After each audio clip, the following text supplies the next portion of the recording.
Presidente Trestini, andremo quindi a toccare diversi ambiti, per cui parleremo di demografia, parleremo di welfare, parleremo di infrastrutture, parleremo di turismo. Il titolo che abbiamo dato, che lo abbiamo preso proprio da questa indagine, è Verona un'impresa di tutti, ANCE vuole esserci.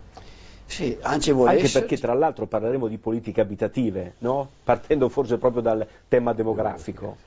ANCE vuole esserci e ci ha creduto dall'inizio. Con Confindustria, come ha detto giustamente il Presidente Boscaini, abbiamo cercato di fare un lavoro che ha sorpreso anche noi coi dati iniziali, perché l'importanza dei dati, la ribadisco anch'io, e analizzandoli durante tutta questa fase di crescita, di percorso del documento, abbiamo scoperto delle sensazioni che non avevamo, così sensazioni a prima vista, anche tutti noi che abitiamo a Verona. Qualcuna è stata confermata dai dati, qualcuna invece è stata smentita e così ci dà un indirizzo maggiore. Adesso con la nuova analisi abbiamo visto come Verona è cresciuta, se ha fatto qualche passo indietro in altre parti e dove possiamo intervenire. Ma quello che è importante, lo scopo principale che ci eravamo dati all'inizio era proprio quello che rappresenta il titolo, cioè Verona è un'impresa che deve essere di tutti. Trestini, su questo andiamo sulla demografia, perché qui voglio sentirla anche, perché sulla demografia facciamo vedere subito la slide, le novità di questo aggiornamento dei dati. Vediamo la slide sulla demografia, eccola qua. Che cos'è che vale la pena sottolineare, Trestini o Boscaini? Vediamo, perché vediamo la faccetta che sorride e la faccetta che non è particolarmente contenta. Che cosa è giusto sottolineare, Presidente?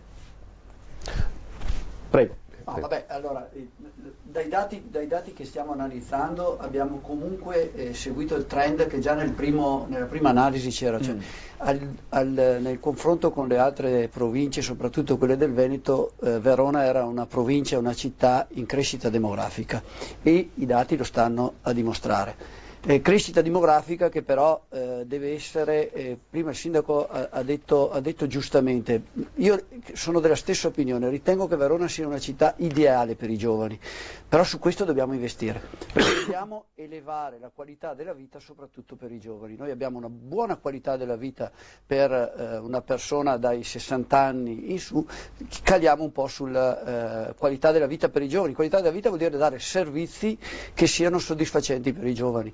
Anche perché la crescita di Verona a livello demografico sarà ancora incentivata in futuro. Noi prevediamo, lo studio la prima volta dava superiore ai 300.000, come meta ai 300.000, 320.000 abitanti.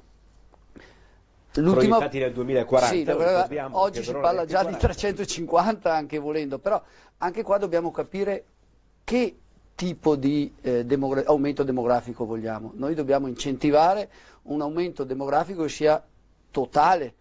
Abbiamo bisogno di forze del lavoro a 360 gradi, ma abbiamo bisogno anche di una qualità demografica di alto livello, altre professioni e un livello accompagnato soprattutto dalla nostra università per i giovani, che dia quelle competenze, che dia quel mercato attrattivo per poter portare nella nostra città eccellenze anche a livello giovanile. Si faceva uno studio che è molto importante. Noi adesso magari critichiamo spesso, ogni tanto si tende spesso a parlare di fuga dei cervelli all'estero. Però noi possiamo essere attrattivi molto per il ritorno di quei cervelli dall'estero. Non è male andare all'estero, farci l'esperienza all'estero, dopo dobbiamo essere attrattivi nel dare la risposta per quello che abbiamo qua. Io ho Trestini e Tommasi sulla domanda di Dalbeni. Sì, e su questo penso che la parte che le industrie e le imprese delle costruzioni deve fare sia importante. Oggi i paradigmi per le industrie, per le società imprenditoriali sono diversi. Oggi sta cambiando, anche nelle valutazioni bancarie di credito che valutano il nostro impatto sul mondo sociale. Noi come aziende come diamo la risposta sociale. Boscaini l'ha detto. Un nuovo rating. No, ma è veramente, oggi se chiedi un finanziamento bancario ti valutano dal punto di vista di impatto sociale, cosa fai per la società, quanto del tuo lavoro viene ritornato al settore, alla società dove vivi, ed è giusto, l'impresa fa parte di una società e deve trasferire alla società parte del proprio lavoro, del proprio anche credito. Però quello che è importante è andare a risolvere questo. Oggi c'è una politica diversa, come ho detto. Le aziende noi dobbiamo dare la possibilità alle aziende di quelle magari più strutturate, di maggiori dimensioni, a creare all'interno, per esempio, risolvere il problema degli asili nido per incrementare il lavoro femminile. Oggi quando viene chiesto il lavoro viene chiesto anche l'abitazione, che tipo di abitazione. Molte industrie cominciano a prevedere nei loro piani di sviluppo anche la possibilità di dare a una parte dei propri dipendenti una residenza, e questa va verso il mondo del lavoro.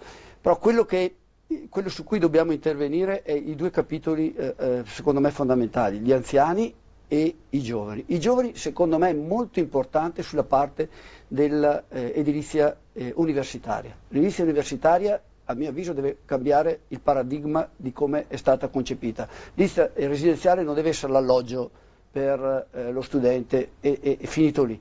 Noi avevamo fatto uno studio con un modello di società di fondo investimento olandese 4 anni fa, il quale proponeva su Verona una residenza studentesca nella quale fosse compartecipe con residenza studentesca di manager di lavori e con turisti a 360 gradi per coinvolgere tutte queste finalità. È forse un punto sul quale dobbiamo come città e come tutti all'interno della città fare qualcosa in più e impegnarsi di più, analizzando bene anche i dati, perché per esempio quello sulla microcriminalità balza all'occhio, dopo però se lo raffrontiamo siamo forse la città a livello economicamente ricche, siamo quella messa meglio, perché la microcriminalità, l'indice di microcriminalità è maggiore. Siamo 69esimi secondo questa indagine. Ma, non so, Milano ed altre, certo. Dove c'è più ricchezza l'indice aumenta, però dobbiamo continuare a intervenire su questo, ma soprattutto sui macro temi. Il primo e il secondo, c'è il tasso di partecipazione femminile ai servizi per l'infanzia, su questi dobbiamo investire maggiormente. Ma una domanda sul tema infrastrutture, vedo che c'è anche, tra l'altro possiamo anche già mostrare l'altra slide, l'ultima slide, che è sull'accessibilità, dove si parla ad esempio che siamo al 24esimo posto per accessibilità aeroportuale. Uno degli casi sono 1000. Uno degli scopi che abbiamo iniziato a porci su Verona 2040 era proprio per risolvere questo problema. Noi vedevamo dall'analisi che facevamo a 360 gradi molte iniziative e molte opere sul territorio di Verona, al di là di quelle delle grandi infrastrutture che ci vengono dall'esterno, ma anche parliamo dall'esterno 7-8 miliardi di investimento, ma già nella città di Verona ci sono opere progettate in corso che verranno fatte o no per 2 o 3 miliardi e sono per lo più private. Però le vedevamo slegate. Quando ci veniva chiesto, oppure viene chiesto agli investitori istituzionali o fondi di investimento di valutare un'opera, dicono ma è fine a se stessa, in che contesto si inserisce, dopo questa cosa mi fate vicino, la pubblica amministrazione porta le linee, allora noi non siamo riusciti, la difficoltà che abbiamo di proporre all'esterno gli investitori o anche noi a investire è perché non c'è questa visione, questa pianificazione complessiva, non possiamo fare un intervento importante anche se progettato, bello, ci piace, che dopo rimanga fine a se stesso, non è né economicamente né socialmente dare risposta.